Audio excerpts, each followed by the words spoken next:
La puce à l'oreille. Portrait. Jane Goodall est une primatologue anglaise.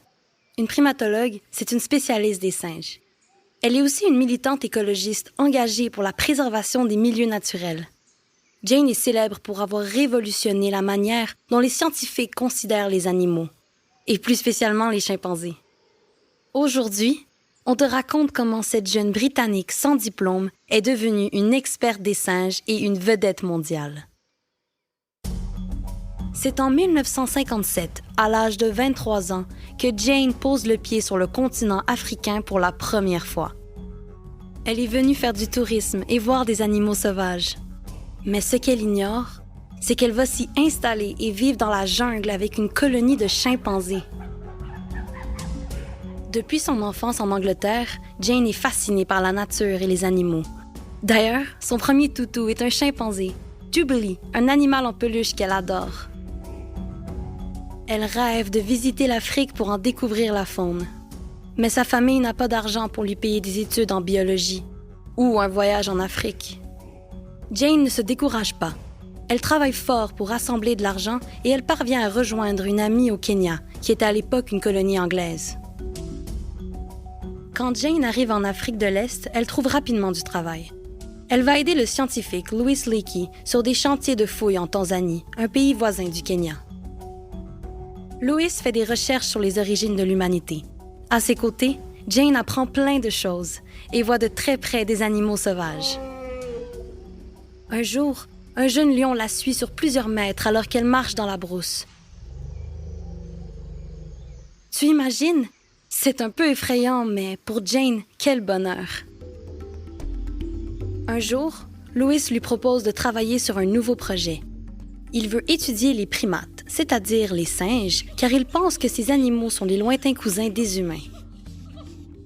À l'époque, tout ça, c'était juste une théorie. Mais maintenant, c'est connu. Les singes et les humains ont des ancêtres en commun.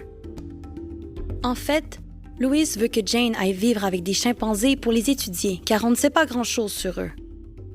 Jane n'en croit pas ses oreilles. Cette proposition, c'est tout ce dont elle rêvait.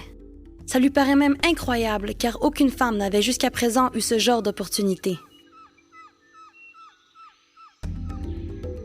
Le projet met 2 ans à se concrétiser parce que l'argent manque et que Jane ne connaît rien en primatologie. Tu te souviens? C'est la science qui étudie les singes.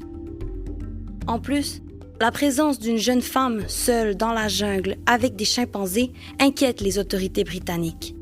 Les messieurs du gouvernement trouvent que ce n'est pas convenable que Jane mène ce genre de mission en solitaire. Mais à tout problème, il y a des solutions. La maman de Jane va l'accompagner en Tanzanie pour rassurer le gouvernement. Et pendant que Louis rassemble des fonds, Jane part en Angleterre pour des cours de primatologie. En 1960, Jane et sa maman arrivent au parc national de Gombe en Tanzanie. C'est une région en bord de mer habitée par un minuscule village de pêcheurs. Jane et sa mère installent des tentes dans la jungle. Pendant 3 mois, les chimpanzés demeurent à distance, inquiets. Jane est découragée. Mais, une fois sa mère partie, les choses s'accélèrent. Un chimpanzé accepte de prendre une banane dans la main de Jane. Il est de moins en moins timide et se laisse approcher. Jane peut alors l'observer. Elle fait plusieurs découvertes qui révolutionnent le monde de la biologie. À cette époque, les scientifiques avaient une image très réductrice des animaux. Ils pensaient que les singes n'avaient pas d'émotions, pas de personnalité et des capacités intellectuelles très limitées.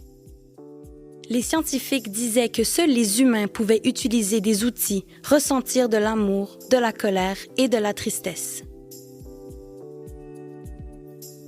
Mais Jane découvre une autre réalité. Les chimpanzés utilisent bien des outils. Ils le font devant ses yeux. Les chimpanzés ont aussi des personnalités, des émotions. Ils sont très intelligents, ils communiquent et ils s'apprennent des choses entre eux. Ils sont aussi capables de grande violence, au point de se faire la guerre. En fait, Jane se rend compte que les chimpanzés ressemblent beaucoup aux humains. Ces découvertes bouleversent les théories scientifiques de l'époque. Mais tout le monde n'est pas prêt à les entendre. De nombreux biologistes refusent d'y croire. Certains ont des mots durs envers Jane. Ils disent que cette jeune femme sans diplôme a probablement rêvé et ne sait pas de quoi elle parle. C'est que la primatologie et le monde académique étaient alors largement dominés par les hommes. En fait, le sexisme de l'époque cause plein de difficultés à Jane. Heureusement, le célèbre magazine scientifique, le National Geographic, lui accorde sa confiance. Ils sentent bien qu'elle fait des découvertes fascinantes. Le magazine publie les articles de Jane et un reporter vidéo vient en Tanzanie documenter sa vie avec les chimpanzés. Dans leur maison, les gens se passionnent pour les images en couleur des chimpanzés auprès desquels vit une jeune Anglaise. Les vidéos montrent les chimpanzés utiliser des outils et se comporter à la manière d'humains. Tout le monde comprend que Jane avait raison. Et pour finir de gagner la confiance des scientifiques, elle fait un doctorat en éthologie, c'est-à-dire en comportement animal, qu'elle obtient en 1965. Le National Geographic décide de financer son travail à Gombe en fondant là-bas un centre de recherche. Jane retourne en Tanzanie et y reste près de 10 ans avec les chimpanzés qu'elle continue à étudier. Mais dans les années 1970, la vie de Jane, qui a maintenant 40 ans, prend un tournant inattendu. Pendant un voyage en Europe, elle apprend que de nombreuses forêts et milieux naturels sont en danger, en particulier en Afrique de l'Est où elle habite. En fait, partout sur la planète, la déforestation et l'exploitation des ressources naturelles met en danger la survie des animaux. Plusieurs espèces sont privées de leur habitat et de leur source de nourriture. Ces animaux risquent de disparaître. Jane réalise que retourner en Tanzanie ne changerait rien. Elle ne pourra pas les sauver. Elle décide plutôt d'utiliser sa célébrité pour militer en faveur de la protection de la nature. Elle fonde l'Institut Jane Goodall à la fin des années 1970, dont la mission est de sensibiliser le grand public à la préservation des milieux naturels et des animaux. L'Institut veut aussi former les populations locales à des métiers permettant la sauvegarde des écosystèmes. Aujourd'hui, il existe des instituts Jane Goodall dans plus de 25 pays. Depuis cette époque, Jane milite pour la protection de la nature en écrivant des livres, en donnant des conférences et en répondant à des entrevues. Aujourd'hui âgée de 86 ans, elle a consacré sa vie à étudier et défendre les droits des animaux. Jane Goodall est la première femme devenue primatologue. En fait, ses découvertes poussèrent Louis Leakey, son mentor, à engager d'autres femmes pour conduire des recherches sur les primates. 7 ans après l'arrivée de Jane à Gombe, l'Américaine Dian Fossey reçut la responsabilité d'aller au Rwanda étudier les gorilles.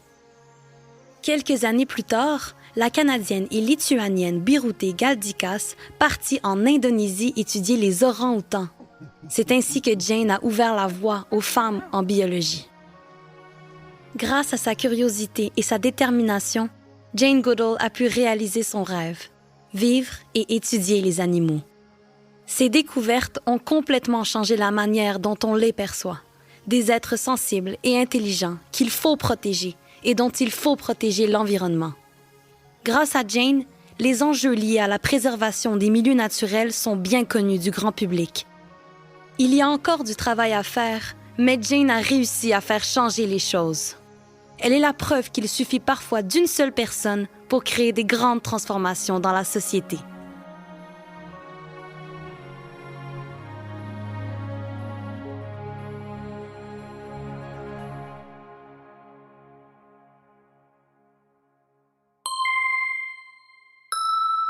La puce à l'oreille.